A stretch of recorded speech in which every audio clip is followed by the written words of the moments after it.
आज सुबह से लेके शाम तक राज्यसभा में और लोकसभा में लगातार कांग्रेस पार्टी और सारे विपक्ष के सांसदों ने ईडी, आईटी और सीबीआई की तानाशाही को लेके काफ़ी अपनी बात रखी, ये लोपी उठके पे बात किए। उसके बाद बहुत सारा सुबह से लेके अभी तक खासकर राज्यसभा में बहुत सारे हंगामा हुआ। उसको लेकर कांग्रेस का यहाँ पे एक डेलीगेशन है जो आपके सामने अपनी बात रखेगा। हमारे वरिष्ठ नेता, हमारे सीनियर लीडर दिग्विजय सिंह साहब अपनी बात रखेंगे। धन्यवाद नाथ भाई। लोकतंत्र के इतिहास में ये कभी नहीं हुआ कि विपक्ष के नेता को जब संसद चल रही हो तब इन्फोर्समेंट डायरेक्टरेट या इन्वेस्टिगेशन एजेंसी पार्लियामेंट के टाइमिंग में उनको बयान देने के लिए बुलाया जाए। लोकतंत्र के इतिहास में ऐसा कोई उदाहरण नजर नहीं आता। अगर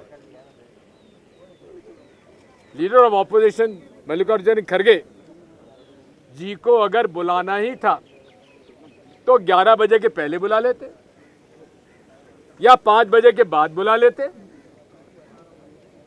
जिस दिन नेशनल हेराल्ड पे इन्वेस्टिगेशन एजेंसी गई, रात के 9:30 बजे तक खड़गे जी मौजूद थे।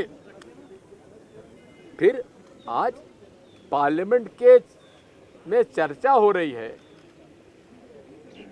क्वेश्चन आवर चल रहा है, उसके पहले 0 आवर था जिसके अंदर काफ़ी महत्वपूर्ण मुद्दे उठाना था।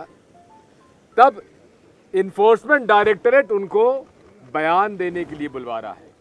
इससे बड़ा मजाक भारतीय लोकतंत्र के अंदर न हमने देखा है न सुना है।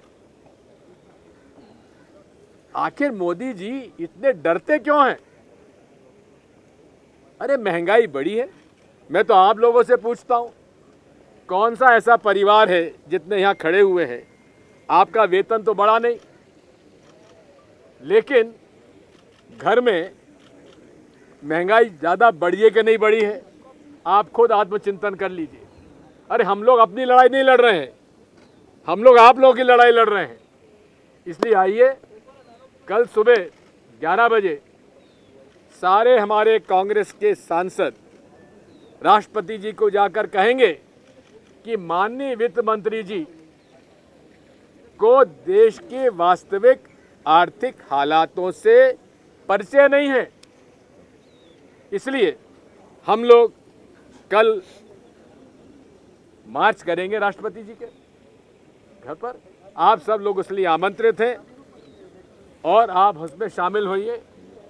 मैं अब आमंत्रित करता हूं प्रमोद तिवारी जी को कि वे आपसे कुछ कहेंगे।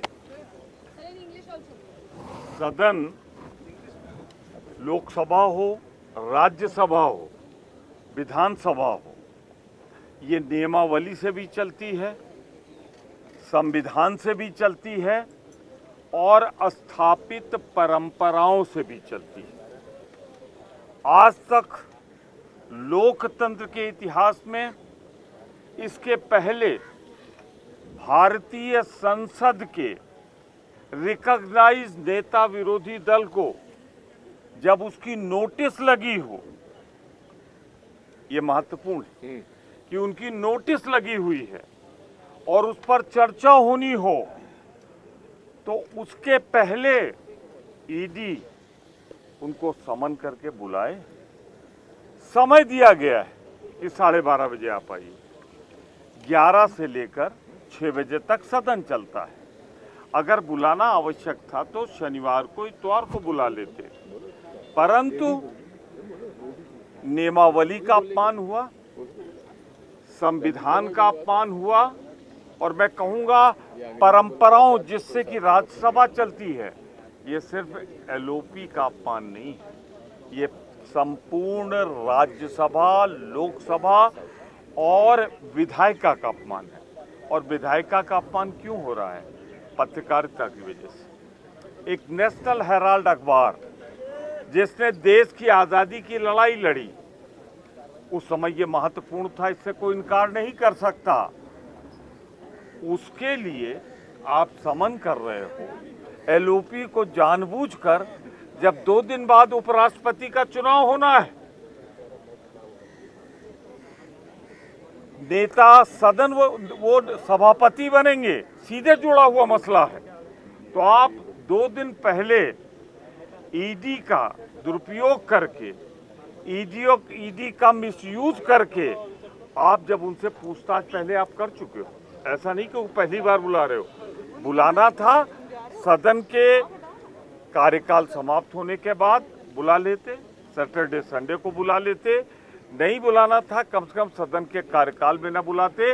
लेकिन जिस तरीके से नोटिस लगी हुई, उस पर चर्चा न हो सके, क्योंकि महत्वपूर्ण विषय था ईडी पर, और ईडी बुला ले, इससे ज्यादा अपमान विधायिका का और पत्रकारिता का कोई दूसरा नहीं हो सकता है। सर, दिल्ली पुलिस एक मिनट में अभी राजीव शुक्ला जी जो हमारे वरिष्ठ नेता हैं वो अपनी बात रखेंगे। Well, it's highly condemnable that the leader of opposition has been summoned by ED while he was in the house. House was going on. There was his notice which he was supposed to speak. First he wanted to speak. He was not allowed by the ruling benches. And then when he was about to speak again, he got the notice of the ED that you are supposed to appear. This is never done. It's uncalled for, undemocratic, and it has never happened that during the house you can't summon a member. You could have called him before 11 o'clock, could have called him after 5 o'clock. He was more than willing to go. Last night also he was there at the National House when the ED was having a search there. So he is always available. He never said no. Then why he was called when Parliament was in session, when the House was going on? I think this should be condemned in strong possible words, and everybody, I mean in a democratic process, everybody should realize that these kind of things should never happen. Thank you. Thanks a lot. और रंजीता रंजन जी हैं, राज्यसभा में राज्यसभा की सदस्य हैं और AICC की spokes person भी है, वो अपनी बात रखेंगे। देखिए, आज जो सदन में हुआ और जिस तरह की कार्रवाई हुई, हम उसकी भर्त्सना करते हैं। खड़गे साहब सिर्फ सदन के मेंबर नहीं हैं, वो एलओपी हैं, विपक्ष के नेता हैं, और जिस तरह उनको चलते सत्र में, चलते सदन में 12:30 बजे समन मिलता है ईडी का, इसकी हम भर्त्सना करते हैं। और लोकतंत्र में ये आज से पहले कभी नहीं हुआ। जिस मंशा से, जिस रंजिश से इस तरह की कार्रवाई की जा रही है, ये सरेआम दिखाता है कि आप विपक्ष के मुंह को बंद कराना चाहते हैं। आप विपक्ष नाम की कोई भी चीज़, जो देश की सबसे बड़ी पंचायत जिसको सदन कहा जाता है, उसको नहीं रखना चाहते हैं।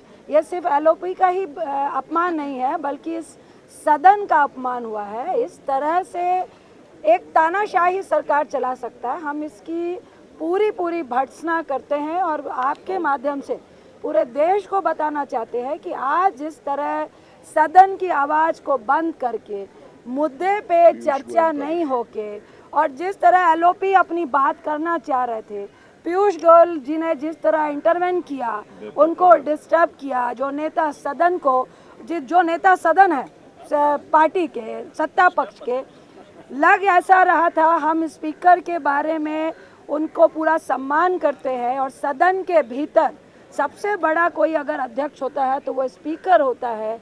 लेकिन जब से भाजपा आई है, स्पीकर से भी ऊपर जिसका मर्जी होता है, उनके मंत्री होते हैं, नेता सदन होते हैं, उनको इंटरवेन करके बोलते हैं। तो विपक्ष की क्या हैसियत रह जाती है इस सदन में, वो आज देखने को मिला।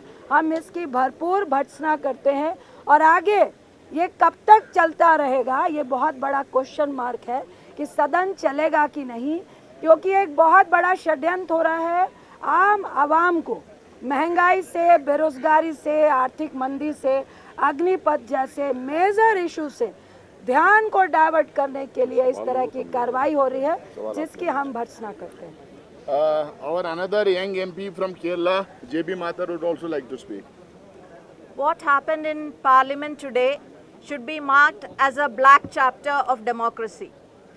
There should be grace in democracy, there should be respect in democracy, but it's very unfortunate that leader of opposition was sent summons by ED while the House proceedings was on, when he was supposed to raise matters that of utmost importance to the country at large and to the people of this country. But Congress party wants to make it very clear that they can threaten us, they can issue ED notice, summons, but we will not withdraw from our responsibility to raise the voice of the people of this country on issues that matters. So tomorrow, the MPs, so as well the party office bearers will definitely protest against this price rise, which is the most important issue the people of country is facing. Thank you. Any questions to Tiwari ji देंगे? क्योंकि इसमें आपको इजाजत नहीं दी है, तो आप किस तरह से प्रदर्शन को करेंगे और कहां से ये शुरुआत करेंगे? अभी हमने अनुमति मांगी नहीं तो इजाजत मना कहाँ हुई? और फिर भारत के संसद के सदस्य अगर अपने संविधान के कस्टोडियन राष्ट्रपति से मिलने जाना चाहें और 80 की सदस्य की संख्या में, तो हमें पूरी आशा है शांतिपूर्वक हमको वहाँ जाने दिया जाएगा। जो कुछ यहाँ हो रहा है, हम जब समन होते हैं, सदन जब बुलाया जाता है तो प्रेसिडेंट ही तो समन करती है हमें। उन्होंने समन किया है और जब उन्होंने समन किया उस हाउस की जो स्थिति है, हमें प्रेसिडेंट को बताने का पूरा अधिकार है। इसलिए ये कहना कि उन्होंने मना किया है अभी गलत होगा। अभी हमने अप्लाई नहीं किया, हम अप्लाई करेंगे और जिसके बुलाने पर हम आए हैं, अगर वहाँ प्रेसिडेंट के बुलाने पर हम आए हैं और अगर वहाँ कुछ ऐसा हो रहा है जो असंवैधानिक है, तो हमें अपनी बात कहने का मौका मिलेगा, हमें पूरा विश्वास है। और कोई? तो कल सवेरे ऑल इंडिया कांग्रेस कमेटी की तरफ से पूरे हिंदुस्तान के स्टेट कैपिटल्स में महंगाई को लेके जिस तरह से दोनों सदन में ना ही तो नरेंद्र मोदी जी आके बात रखे, ना किसी भी तरह का रिलीफ दिए, ना किसी भी तरह का राहत दिलाए आवाम को, और ना ही वित्त मंत्री अपने भाषणों में किसी भी तरह का पैकेज या किसी भी तरह का रिलीफ दिए, ना जीएसटी वापस लें। इन तमाम चीज़ों को लेके, महंगाई को लेके कल कांग्रेस पार्टी पूरे देश में, पूरे देश के स्टेट कैपिटल, सारे स्टेट्स के स्टेट कैपिटल्स में, पूरे डिस्ट्रिक्ट हेडक्वार्टर्स में और दिल्ली में धरना प्रदर्शन करेंगे। एआईसीसी में हमारे एआईसीसी के office bearers, general secretary, CWC members वहाँ से वो निकलेंगे और सारे सांसद कांग्रेस के राज्यसभा और लोकसभा के मिला के 80 से भी ज़्यादा सांसद कल राष्ट्रपति भवन पर हम मार्च करेंगे। इस देश की आवाम के लिए, महंगाई के खिलाफ और देश की गरीब जनता के लिए हम कल मार्च करेंगे।